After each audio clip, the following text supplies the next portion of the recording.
Welcome to the executive summary. Former FBI hostage negotiator Chris Voss shares his proven communication tactics to help you get what you want in any negotiation. If that is the kind of edge you're looking for, like this video and subscribe now.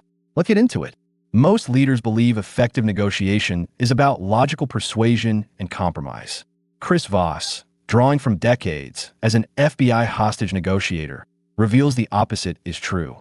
Relying on traditional negotiation tactics leaves leaders vulnerable to suboptimal outcomes, missed opportunities, and damaged relationships. It means failing to uncover the true motivations of others, leading to superficial agreements that often unravel, diminishing your influence and career trajectory. By the end of this analysis, you will possess a framework for understanding and influencing human decision-making, enabling you to navigate complex interactions, build stronger alliances, and secure superior, sustainable agreements in any professional context. Voss's insights, forged in life-or-death scenarios and now taught at elite institutions, offer a profound recalibration of what it means to lead through influence. Let us dissect the strategic application of empathy in high-stakes communication. Never Split the Difference, published in 2016 by Chris Voss, stands as a seminal work in the field of negotiation and leadership. Its author, a former FBI lead international kidnapping negotiator, brings an unparalleled depth of experience to its pages. Voss spent 24 years within the FBI, 15 of which were dedicated to the high-pressure, often life-or-death, world of hostage negotiation, eventually becoming the Bureau's lead international negotiator. This direct, high-stakes experience forms the bedrock of the methodologies presented within the book. The core problem Never Split the Difference addresses is the widespread reliance on conventional negotiation strategies. These often prioritize logical arguments, positional bargaining, and the pursuit of compromise, frequently overlooking the profound impact of human emotion and psychology. Voss argues that such approaches are not only inefficient but often detrimental, leading to suboptimal outcomes, missed opportunities for deeper understanding, and, critically, damaged long-term relationships. This book ascended to landmark status in leadership literature because it fundamentally reframes the act of negotiation. It transforms it from a perceived win-lose battle of wills or a purely rational exchange into a deeply empathetic, psychologically informed process. Voss's approach is designed not merely to secure a deal, but to uncover hidden needs, build profound rapport, and achieve superior, sustainable agreements that benefit all parties. It equips leaders with the tools to navigate the most complex human interactions, whether in the boardroom, the sales call, or within their own teams. The insights within Never Split the Difference resonate across a diverse spectrum of high-achieving professionals. Its readership includes Fortune 500 CEOs, military commanders, entrepreneurs, sales professionals, HR executives, senior pastors, and lawyers. Essentially, anyone in a leadership position who regularly engages in high-stakes conversations, conflict resolution, or deal-making finds immense value in its principles. Voss's central argument is both counterintuitive and profoundly effective. True negotiation is not about logical persuasion or the splitting of differences.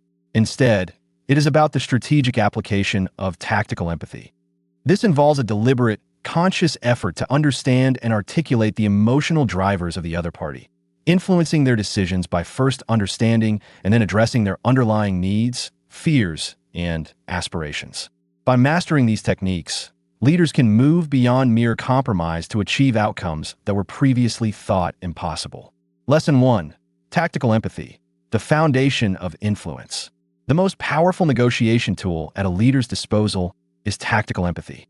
This is not merely sympathy or agreement, but the intentional understanding of another person's perspective, their feelings, and their worldview, followed by a vocal demonstration of that understanding.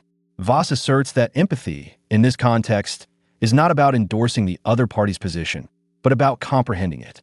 By skillfully labeling the emotions you perceive in the other person to phrases such as, "It sounds like you're feeling frustrated," or "It seems like you're concerned about X," till you achieve several critical objectives. Firstly, you disarm their defensiveness. When individuals feel truly heard and understood, their emotional guard lowers. Secondly, you build rapport, creating a psychological connection that transcends the immediate issue. Most importantly, you create a safe space for them to reveal more information. This additional information, often unspoken or unconsciously held, becomes your ultimate leverage in guiding the negotiation toward a mutually beneficial outcome. It shifts the dynamic from confrontation to collaboration, even if the underlying interests remain divergent. Consider a senior pastor facing a highly contentious church board meeting regarding proposed budget cuts. Rather than immediately presenting a solution or defending a position, the pastor could initiate the discussion by saying, "It sounds like many of you are feeling a deep sense of responsibility to protect our church's financial future, and perhaps a bit of anxiety about how these changes might impact our ministries and the community we serve."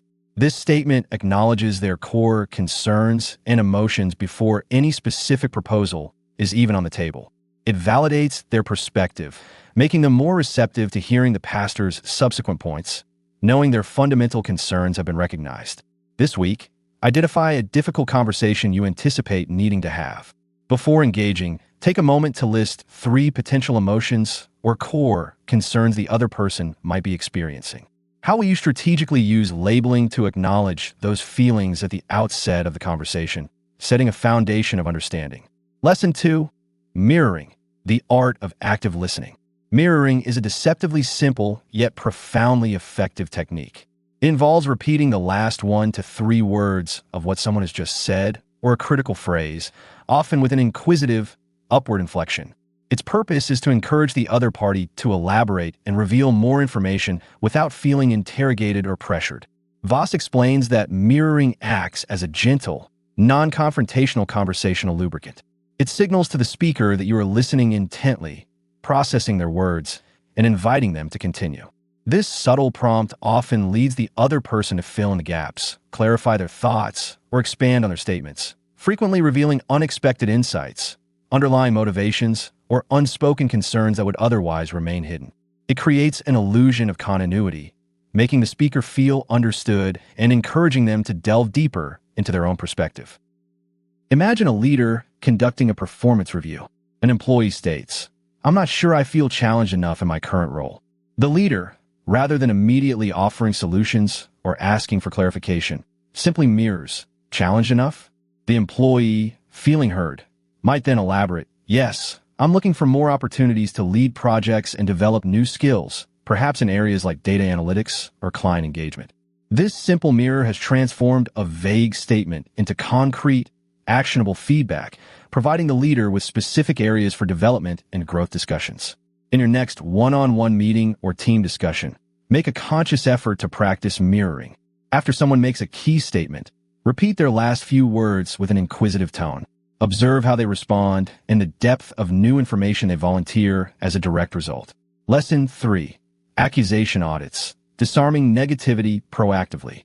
An accusation audit is a powerful preemptive strike against negativity. It involves listing all the negative things the other side could potentially say about you, your position, or your proposal, and then articulating them yourself at the very beginning of the negotiation. By doing so, you effectively defuse their power and demonstrate profound self-awareness. Voss teaches that proactively acknowledging potential criticisms takes the wind out of the other party's sails. When you voice their likely objections before they do, you achieve several critical outcomes. You show that you have considered their perspective, reducing their defensiveness. It signals that you are not afraid of their concerns and are willing to address them head-on. This act of vulnerability and foresight makes them more open to hearing your side, as their primary objections have already been acknowledged. The ultimate goal here is to elicit "that's right" to a confirmation that you have accurately captured their internal monologue, rather than a defensive "you're right," which often carries a tone of condescension. Consider an entrepreneur pitching a nascent startup to a panel of seasoned investors. Instead of launching directly into their optimistic projections, the entrepreneur might begin, "I know you might be thinking that our projections are overly optimistic, or perhaps that our team, while passionate, lacks extensive experience in scaling a venture of this magnitude. You might also be concerned about the competitive landscape and the potential for market disruption." By preemptively addressing these likely objections, the entrepreneur demonstrates a realistic understanding of the risks, builds trust, and makes the investors significantly more receptive to the subsequent pitch and the solutions the entrepreneur will present. Before your next important presentation or negotiation, create an accusation audit. Identify the top 3 to 5 negative assumptions or criticisms the audience or other party might harbor about you or your proposal. How will you integrate these into your opening remarks to disarm them effectively? Lesson 4. Calibrated